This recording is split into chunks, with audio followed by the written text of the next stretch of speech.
Hi, seaweed is Korea's finest specialty along with Korean ginseng. It exported $200 million worth of goods in 2015 and has been increasing every year, with exports surpassing $400 million in 2017. It is larger than ginseng, and Korea is the world's top exporter.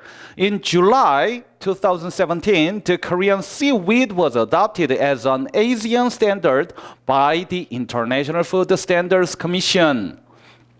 When foreign tourists, especially American or Japanese tourists, come to Korea, they can easily buy them. In particular, some people recommend it as one of the must-buy items when they travel to Korea.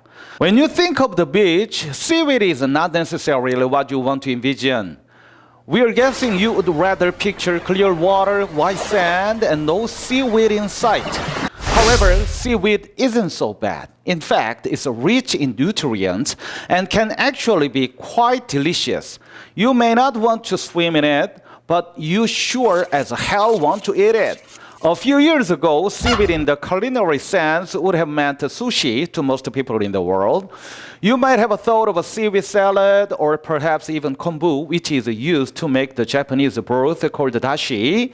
You probably would not have thought about snacks sold in local grocery stores all over America or other parts of the world, except Asia.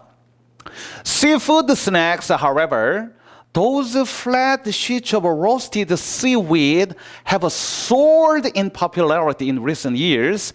A graph from Google Trends shows a spike in searches for the term seaweed snack in 2011, well before the term practically didn't exist, at least according to Google. What's behind this exponential growth? For one, seaweed is really good for you. It's high in soluble and insoluble fiber, and also high in protein. According to BBC News, depending on the variety of seaweed, protein could make up between 7 to 35% of the plant dry weight. And some species like laver, Porphyra spp, contain as much as 47% protein. While seaweed does contain vitamins, such as vitamin A and C, HuffPost Healthy Living explains that the portion size of a seaweed typically isn't enough to make it an important source of these vitamins. However, the more important health benefit seaweed provides is iodine. Iodine is necessary for a healthy thyroid, which regulates hormones. Iodine I is a metallic black-purple colored high-chain inorganic substance that controls metabolism in the body. Healthy adults have an iodine content of between 15 and 20 milligrams, and between 70 and 80% are present on the thyroid. The difference between the good iodine that our bodies need and the bad radioactive iodine leaked from the worrisome Fukushima nuclear explosion in Japan is in the isotope. The iodine has more than 30 kinds of isotopes. The most stable is 1 to 7i, which is essential to our body. However, those generated during the nuclear explosion or nuclear bomb tests are different, 1 to 9i and 131i.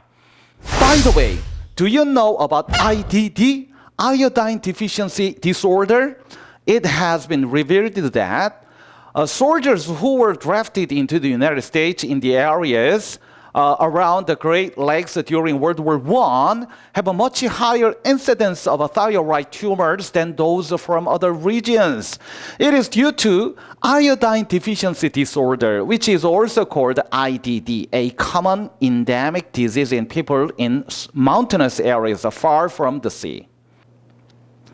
In the 1920s, Ohio's soil was very low in iodine content, leading to a large number of iodine-deficient thyroid species, which have since been reduced by steadily supplying iodine to Ohio residents. About 2 billion people worldwide are exposed to the risk of iodine deficiency, and about 800 million of them are suffering from deficiency symptoms. In the case of iodine deficiency, the thyroid grows and does not function properly.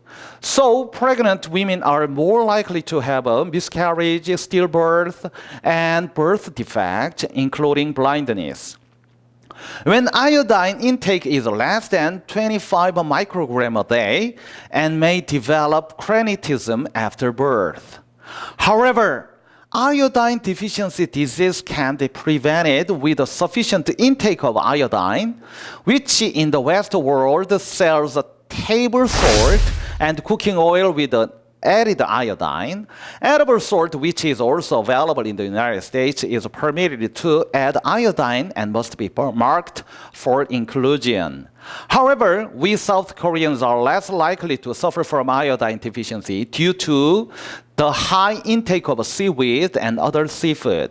It has an iodine content of 136,500 microgram of kelp, 11,600 microgram of dried seaweed.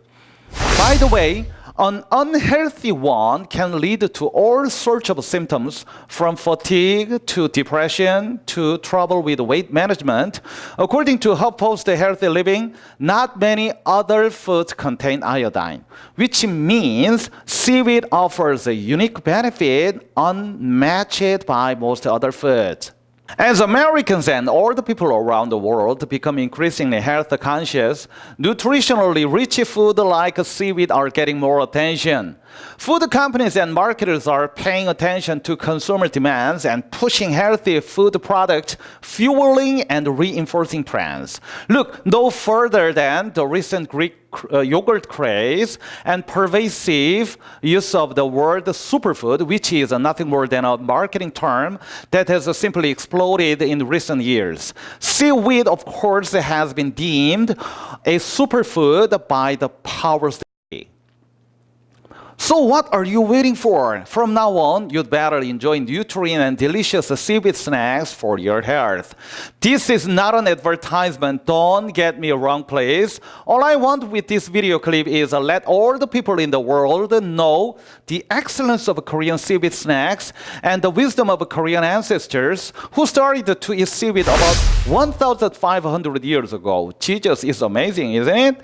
It is said that Korea was the first of its kind among South Korea, China, and Japan to start eating seaweed, and that it was later transferred to Japan and China through trade. The first literature on the seaweed was published in 1425 on the book which is called 경상도 지리지, and it shows the origin of eating seaweed. By the way, Korean seaweed is called kim in Korean. Do you know how it got its name? It is said to have originated from the last name of Kim Yo-ik, who lived from 1606 to 1660, and he succeeded in planting seaweed for the first time in 1640. So seaweed was named after his last name. And it's interesting because if it had been some other last name, for example, Mr. Park or something, who originated seaweed, its name would have been Park, right?